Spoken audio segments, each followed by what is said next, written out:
Hi, my name is Jeff. Today I'm going to show you how to make minor alignments to your fork dropouts. We always suggest that you bring it to the bike shop if you're uncomfortable doing this, but for those of you who want to attempt this at home, we're going to show you some home remedies for some common problems. The fork dropout is a common problem when you're transporting your bike, whether it's shipping, you're packing your bike to go on a trip, or even taking the front wheel off to fix a flat. Sometimes the dropouts get a little out of line. So today I'm going to show you how to realign them with just some basic tools from around the house. Our first issue here is the bottom of the dropout is compressed and you can't get the axle into it. What I like to do in this situation is find a relatively big wrench, 18 to 19 millimeter wrench that has a pretty thick end to it. And it's quite simple. It's just a matter of getting the wrench in there and prying down. And the wider wrench will get it just about to the exact width of the axle. And then you'll only want to do it as little as possible. It doesn't bend that easy. You'll require a little force. And again, it's a lot easier to do it in small increments and keep going.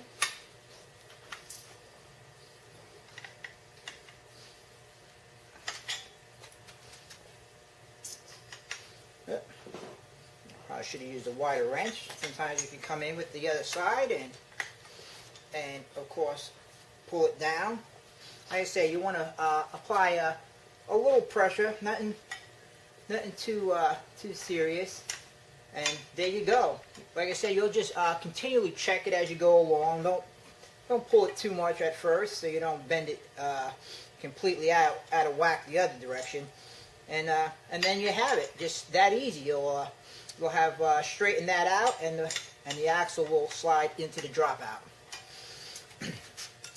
Another common problem we see sometimes is the dropout's not being parallel. And for this, we'll use a little bit of a different tool. And these are all tools that you'll have around the house. For the most part, you want everything here to be as parallel as possible. Usually just by eye, you should be able to make it as straight as need be. And for this, I'll quite often grab a rag so we don't mess up the paint too much. As well, you'll want to sometimes put something, a little counter brace to go against whatever your twist is. As well, you'll want to do this just in minimal. You don't want to tweak it too much all at first.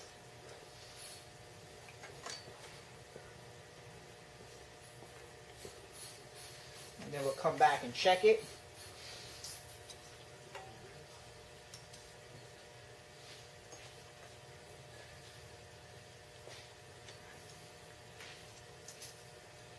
And there we have it. Again, if you could visually see that both sides are parallel, then it's probably more than sufficient enough for the tolerances of the wheel. Now the third and final issue that we sometimes have is, in some cases, the forks get compressed in this way. And then you go to slide your wheel in, and you say, oh man, it's about an eighth of an inch or a 16th of an inch off.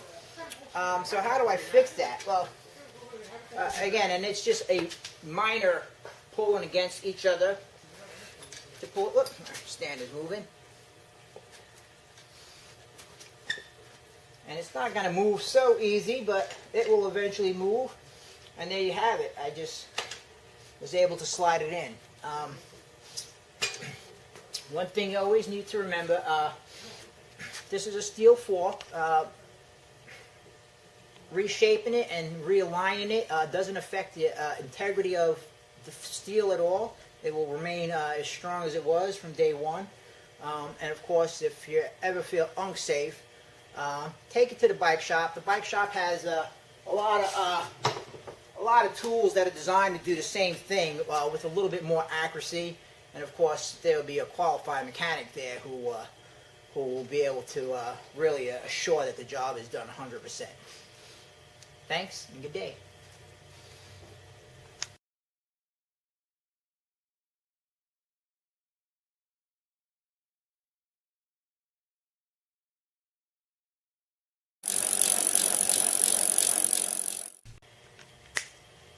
Hi, my name is Jeff. Today I'm going to show you how to make minor alignments to your fork dropouts. We always suggest that you bring it to the bike shop if you're uncomfortable doing this, but for those of you who want to attempt this at home, we're going to show you some home remedies for some common problems. The fork dropout is a common problem when you're transporting your bike, whether it's shipping, you're packing your bike to go on a trip, or even taking the front wheel off to